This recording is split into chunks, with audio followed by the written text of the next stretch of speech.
It is Market Monday time, September 8th, 2025. Thank you for joining me. Before we get started this week, please take a second, hit that subscribe button, smash that notification bell. That way, when we put out an update next week, you are the first to know about it.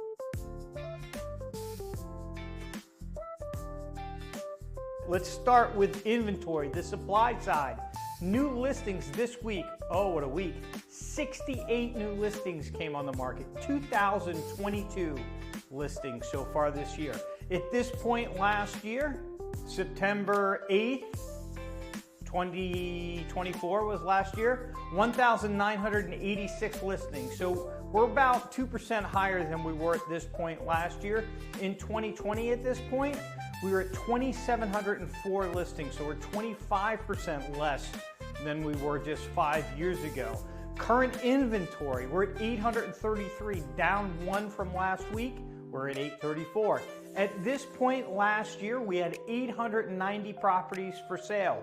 So we're 6.5% less inventory than what we had at this point just last year. If we go back 5 years, the pandemic year 2020, we're at 1,514. So we're 45% less inventory available than we were just 5 years ago. That's the supply side, the inventory side, and it's telling. The demand side, the sales side, pending sales, we had 81 pending sales this last week. 81. That's a gigantic amount of new sales in 1 week. So we're at 1,439 so far this year.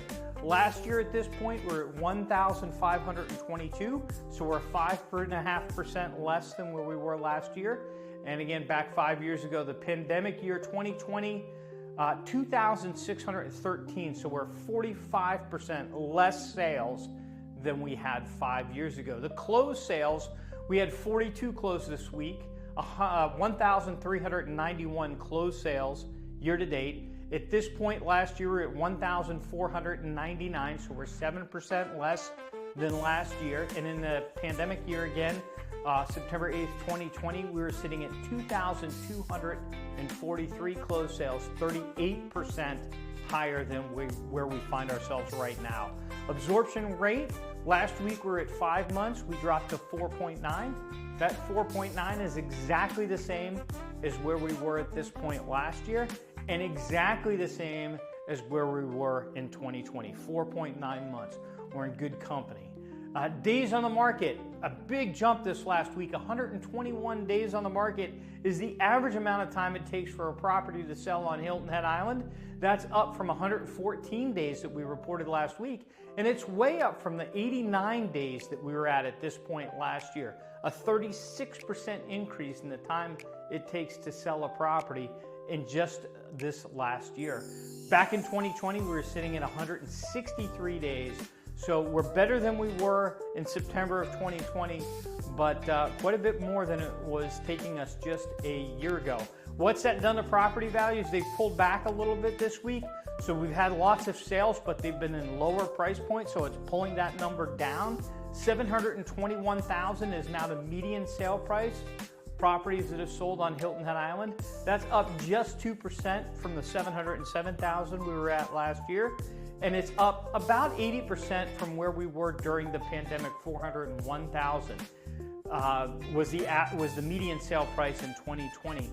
The average annual rate of appreciation for the last 5 years is 13.4%, and over the last 10 years, it's been 9%.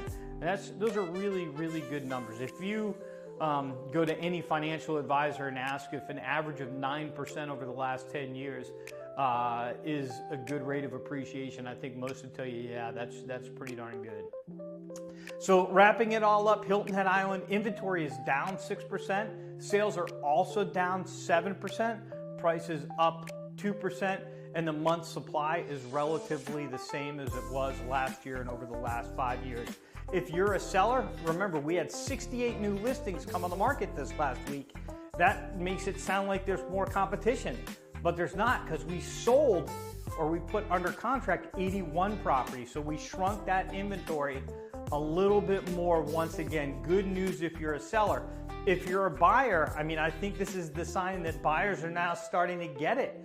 They see that this is the best opportunity before rates drop further, competition heats up, prices started to climb, and then sellers, they're back in control. And during the pandemic, they were really in control. They wouldn't even allow you to get an inspection, or in many cases, step foot in the property during the pandemic.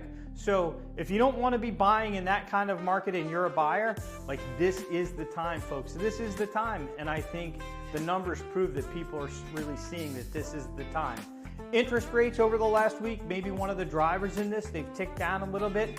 The 30-year is now at 6.5%, and a 15-year, at the time I recorded this, was sitting right around 5.5%. The next Fed rate decision is September 17th. These rates have come down without really any input from the Fed. They haven't done anything with their overnight rate, but most people think that something is coming. Some sort of a rate adjustment is coming on September 17th, and I would agree with that. Last week we talked about commissions, real estate commissions, the lawsuit, the settlement, and how that has affected affordability, and that it really hasn't brought commissions down. Well, this week, the Trump administration, they put out the idea of declaring a housing emergency. And if they did enact this housing emergency, the intention would be to lower the cost for the buyers. But the real question is, like, if this happens, how quickly would it affect us? Would it really affect our local Hilton Head Island market? And, I think that if they did, it would affect our local market. I think it would affect all markets. Again, the aim with the declaration would to be reduce the cost of ownership, allowing more people to own property. They would be doing this by opening up some federal land to development, rezoning reform, think about more density, more mixed use, those type of things. They want to reduce closing costs. They want to make adjustments to capital gain to align with current property values and average property values, and they want to lower interest rates. So that would be, if there is a declaration, this would be the things that they would be attacking as part of that declaration. And I think that would have an effect on our market. So let me know what you think. Are we in for a housing stimulus package? If they did stimulate the housing market, would it affect our market? And does that indicate an upcoming opportunity here for real estate? So we're your local source. Come back to us next week. Make sure that you subscribe, hit that notification bell so you're back with us next week, getting the truth about our local real estate market. I'm Dan Prud'homme. I'll see you next week.